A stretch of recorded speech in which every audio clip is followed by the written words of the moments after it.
You found it. Your home for the best content on your favorite team, the Fighting Tigers of LSU. Do us a favor, subscribe to the channel, leave your comments below, and be sure to smash that like button.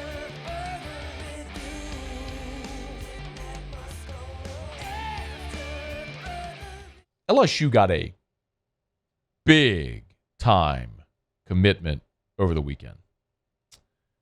Dakorien Moore, a 5-star receiver for the class of 2025, picked the Tigers.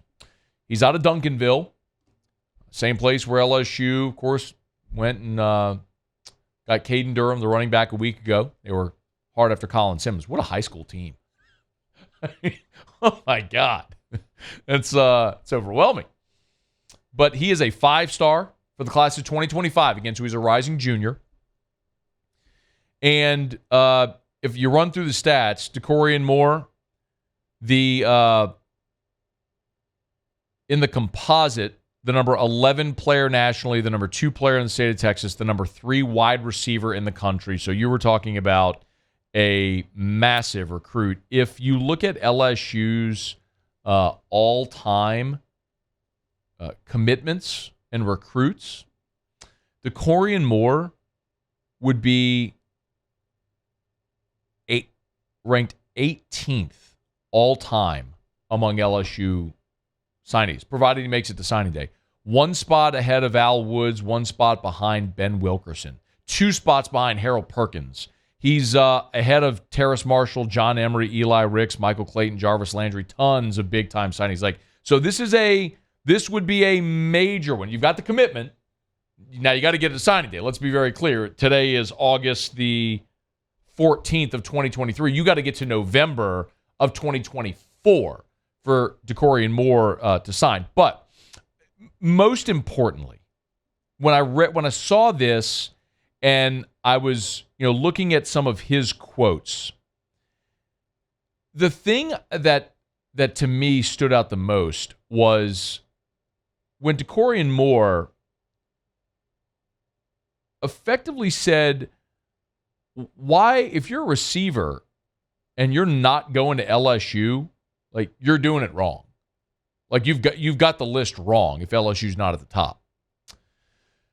And that to me spoke volumes. If you go to the NFL's Twitter, the official NFL Twitter account right now, they have a post, and it's Justin Jefferson and Jamar Chase, and they're shooting a TV commercial, and it says coming soon. So I don't know what the commercial is going to be. It's going to be some NFL commercial, but it's 2 guys. It says coming soon to a commercial near you. And it's Jefferson and Chase, 2 guys from the New Orleans area who played at LSU, and they're the 2 best receivers in the NFL right now. I mean, Justin Jefferson was the number 2 overall player in the NFL 100 this year. I mean, that's incredible. This speaks volumes. ESPN does its positional rankings. They just named LSU wide receiver U. I mean, the amount of talent LSU is pumped into the NFL at that position, even oddly, even during all the Les Miles years, as inept as LSU was at the forward pass, they still recruited and developed receivers, guys who could block, who knew the route tree, who transitioned well to the next level. Even before Jarvis and Odell popped their first few years in the league, there were still Reuben Randall and Russell Shepard and James Wright is the example everybody used. Didn't catch a pass his last year, still was drafted in the 7th round and played in the NFL.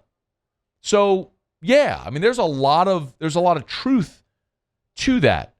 But more than anything, when I saw this, I started to see all the tweets come from people like, I thought Brian Kelly couldn't recruit, da-da-da-da-da. That whole narrative. Every time Brian Kelly lands a big-time recruit, that storyline is unearthed again. I thought Brian Kelly couldn't recruit.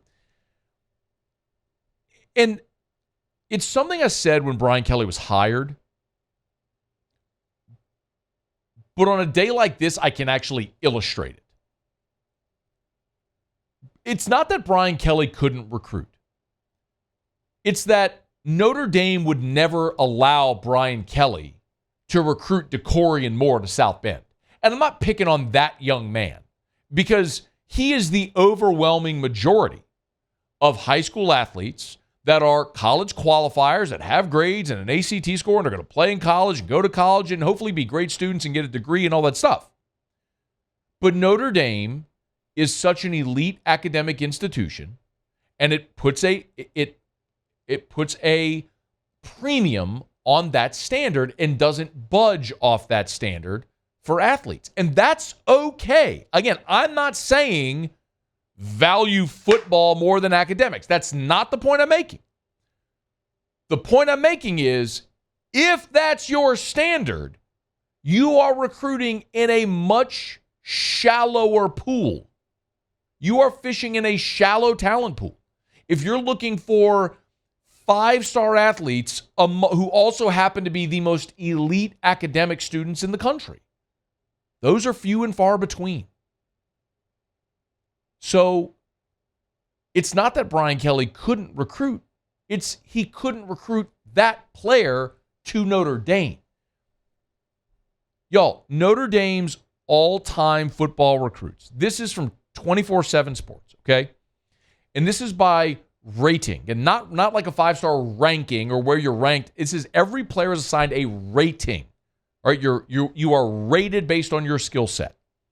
Notre Dame's all-time football recruit list looked like this. The highest rated recruit ever to sign with Notre Dame was Jimmy Clausen in 2007. Second highest ever was Jalen Smith. Third highest ever is Manti Te'o. All Brian Kelly recruits, by the way. Sam Young, Aaron Lynch, Michael Floyd, and then Ishaq Williams, who was a 4-star. You understand? That's 6 5-stars. Like, that's a problem.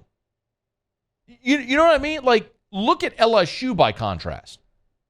Leonard Fournette, Russell Shepard, Derek Stingley, Early Doucette, Lyle Collins, Patrick Peterson. Patrick Peterson was the 6th highest ranked recruit ever to LSU. The 6th highest ranked recruit ever to Notre Dame is Ishaq Williams. Do you understand my point? You want me to keep going? Anthony Johnson, Eric Gilbert, Ryan Perilou, Ruben Randall, Terrence Tolliver, Marcus Spears, Marquise Hill, Craig Lawson. Kevin Tolliver's like the 20th highest rated recruit ever to LSU. He'd be like the 2nd highest rated recruit ever at Notre Dame. I haven't even gotten to Harold Perkins, Ben Wilkerson, Dakorien Moore, who just committed, Al Woods, Terrace Marshall, Xavier Carter, John Emery, Eli Ricks, Michael Clayton, Jarvis Landry, Malachi Dupree, Lance Hurd, Jacoby Stevens. I'm still in the 5-stars. There's Mason Smith, like 35th on the list. Kayshawn, Tyron Johnson, Glenn Dorsey. Did he stink? College Football Hall of Famer. I mean, Clifton Garrett, Christian Fulton, Marcel Brooks, Deshaun Womack. Y'all, I'm still in the 5-stars. That's the difference. It's not that Brian Kelly couldn't recruit. It's Notre Dame has a standard by which so many of those elite guys, even if they wanted to go to Notre Dame, can't. And this is why Notre Dame hasn't won a championship since 1988 and never will again until and unless they lower that standard. And they may never do it. And if they don't, that's fine. It is totally fine to say we are an academic institution first, and we are going to put a premium on that caliber student. And if they happen to be great athletes, good. We'll win a lot of games with them. But we're not going to bend that standard. If that's your standard, okay. But then you have to lower your expectation on the football field. Because if that's your standard, you can't compete with LSU and Alabama and Georgia and all the programs that are investing that amount of resource into getting the best players in the country every year on their campus. That's the point. That's the point about Dakorien Moore. It ain't that Brian Kelly learned how to recruit. It's that he just couldn't get that kid to Notre Dame. It's why Brian Kelly took this job, because he can get that kid to LSU. And it's not about taking a bunch of dumb jocks. Please don't misunderstand. I'm not trying to flip it. What I'm saying is you can be a really smart guy. You can be You can have the grades and the ACT score and all that stuff, but still not be good enough to get into a prestigious academic institution that only has 8,000 undergrads. But that's a Notre Dame problem. That's not an LSU problem. And Notre Dame's lack of championship success wasn't a Brian Kelly problem, as I've said for 2 years now. That was a Notre Dame problem and will be a Notre Dame problem for Marcus Freeman and whoever follows. That's their issue. Has been and will continue to be. Hey, thanks so much for watching. Please leave your comments. I love to interact, and be sure to hit the red subscribe button below.